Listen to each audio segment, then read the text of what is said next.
Harold Wilson's Labour government pushed through the Marine Broadcasting Offences Act 1967, officially because of concerns about how the pirate radio ships operated, and also because of issues with interference with communication channels.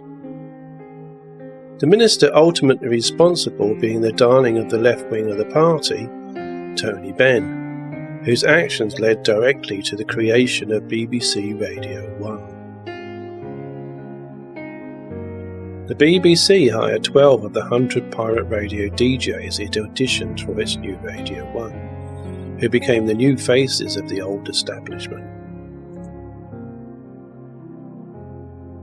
The 1970 general election was the first in which people could vote from the age of 18, and the Conservatives' high share of the vote came from those first-time voters, assisted by an anti-Labour campaign by Radio Caroline in key marginal seats, and despite the predicted win for Labour, Edward Heath's Conservatives won the election and introduced the licensing of commercial land-based radio. It was during the anti-Labour campaign, when Harold Wilson was depicted as Chairman Wilson, where it was later revealed that Radio Caroline DJ Simon D's phone was tapped by Britain's security services. Simon D later claimed there was an establishment plot against him because of his open opposition to Wilson. Coincidentally, D had previously worked in intelligence while stationed in Baghdad with RAF intelligence, where he became involved with a nearby domestic radio station and auditioned for British Forces Radio. There's quite a few 60s DJs and presenters who learnt their craft with British Forces Radio. Having alienated both BBC and ITV, Dee disappeared from the airwaves. He signed on for unemployment benefit at the Fulham Labour Exchange, which at least gained him considerable press coverage. Unable to revive his showbiz career, he took a job as a bus driver. Consumed by debt, and with his career in further decline, Dee made several court appearances in 1974 and served 28 days in Pentonville prison for non-payment of rates on his former Chelsea home.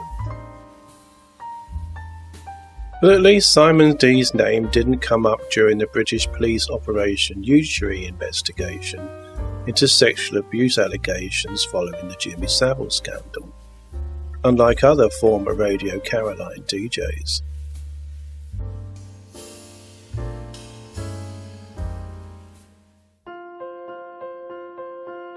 I remember Radio Caroline and Radio London as a breath of fresh air, or perhaps I should say sea air, in contrast to the stuffy, stifling restraints of the BBC's limited playlists, a middle-aged drama school and British Forces network-trained presenters.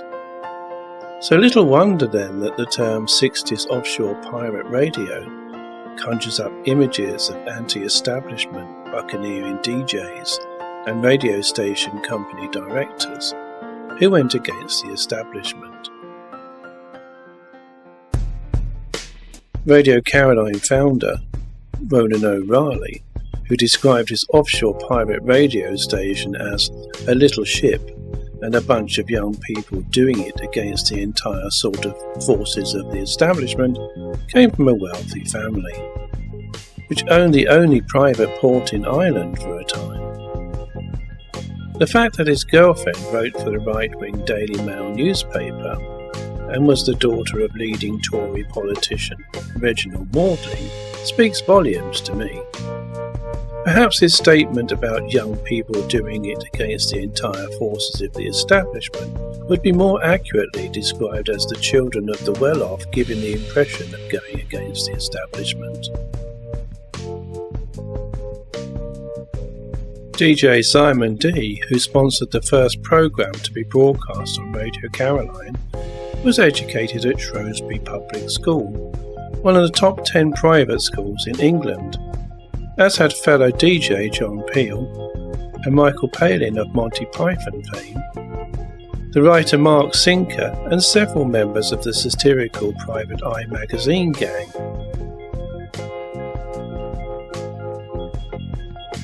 In 1964, Radio Caroline welcomed DJ Tony Blackburn, though not until he had changed his voice somewhat from his original Received pronunciation, which was considered too close to the BBC standard.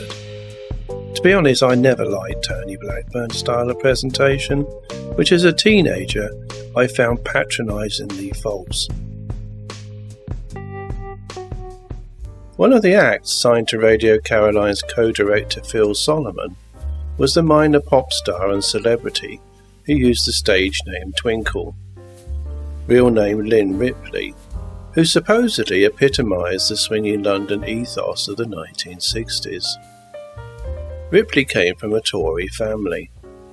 Her father, Sidney Ripley, owned a printing company and rose through the ranks of local politics to become an alderman and Conservative chairman of Surrey County Council during the 1950s.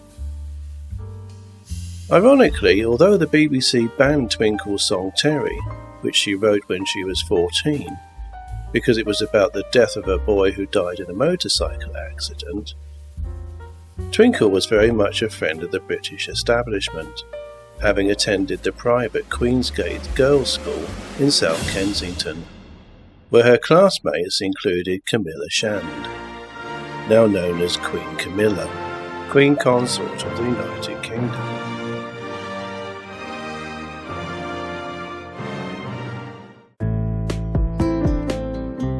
As a public service broadcaster, the BBC has its masters, and they're not solely the public, of course. Although by definition a public broadcast service, be it television or radio station, is intended to serve the public good, rather than purely commercial interests. The BBC will claim that it never actually banned a record, it just didn't play it. All with the public's interest in mind, of course. In particular, the BBC bans songs which it considers include the use of foul language in lyrics, explicit sexual content, alleged drug references, and controversial political subject matter. Although a few 60s singles slipped through the net when RTB wasn't hip enough to understand the song lyrics. The BBC took its pick of the pirate radio DJs, with the smarmy Tory voting Tony Blackburn playing the first record on the new Radio 1 at 7 AM on September the 30th, 1967, which was Flowers in the Rain by The Move. Later in 2004, Blackburn was suspended from his breakfast show on Classic Gold Digital for playing too many Cliff Richard records. I guess all that goody two-shoes wholesomeness was too much for the producers. But it gives you an idea of Blackburn's conservatively boring, safe taste in music. England's teenagers arguably voted for free radio, and voted out the swinging 60s Labour government with the first opportunity they had to vote, and voted in Ted Heath and his Conservative Party, who won the general election on Thursday, June the 18th, 1970, which heralded a decade of slow industrial decline and strikes involving postal workers, miners and dustmen, ending with the Winter of Discontent in 1979, during Prime Minister Jim Callaghan's Labour government's term in office.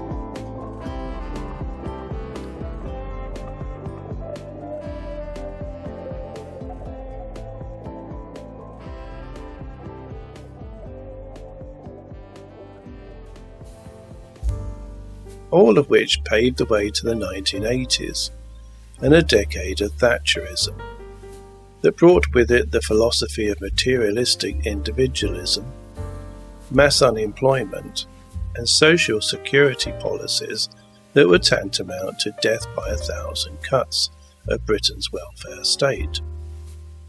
Some of the teenagers who voted Conservative in 1970 may have thought that they were voting for free radio, but it's definitely not what they got. Instead, BBC Radio 1 started out mimicking pirate radio and developed its own sycophantic brand of establishment-friendly radio and pop TV music shows, presented by Conservative-voting Maggie Thatcher-loving DJs.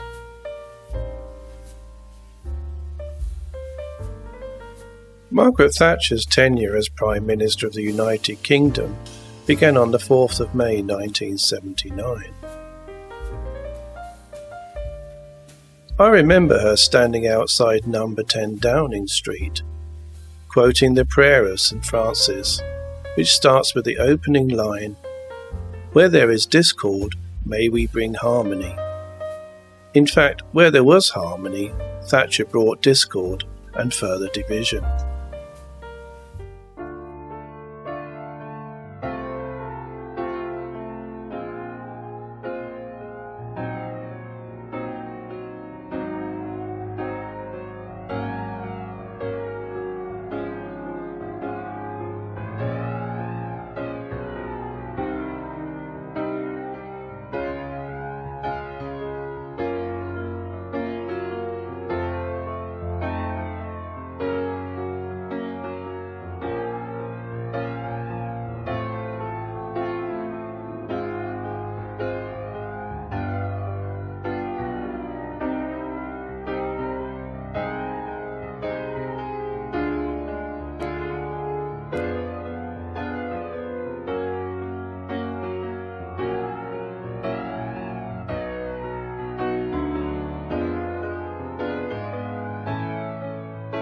It all ended in tears for Thatcher on the 28th of November 1990, when she was forced to resign and stand down as Prime Minister, after her cabinet refused to back her in a second round of leadership elections.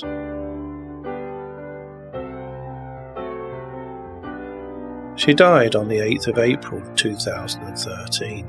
The occasion of her funeral brought further protests and demonstrations, the cost of which was then estimated to cost the British taxpayer between £3.6 and £10 million. In life, she cost Britain and its working class people much more.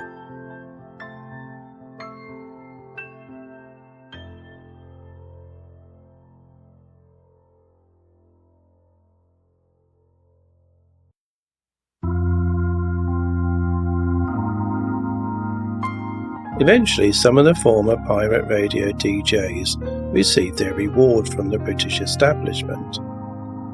The highest honours going to the two former pirate radio DJs who on the surface had nothing in common, their musical tastes being polar opposites. John Peel, real name John Robert Parker Ravenscroft, was awarded an OBE in 1998. For services to British music. He was awarded an OBE in the late Queen's Birthday Honours List during Tony Blair's new Labour government's term in office.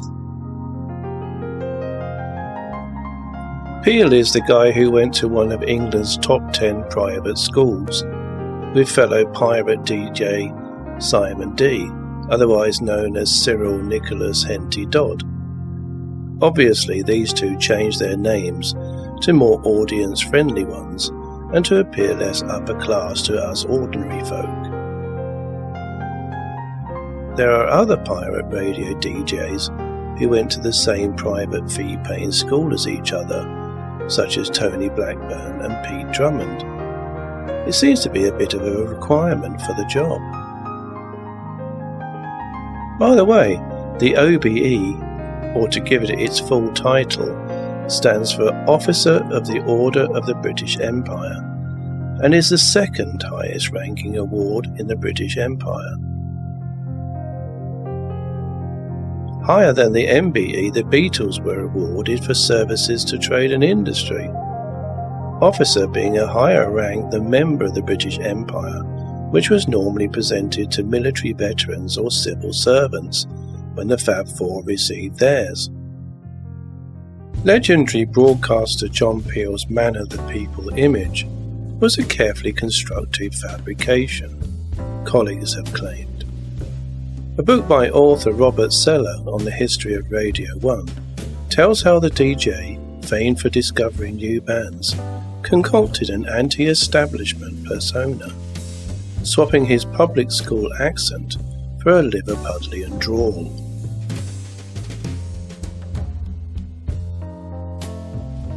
Another person who had to drop his received pronunciation in favour of something more swinging 60s sounding and less 1950s BBC was John Peel's fellow Pirate Radio and BBC One Radio DJ Tony Blackburn, who also became an officer of the Order of the British Empire in 2024 for services to disco music.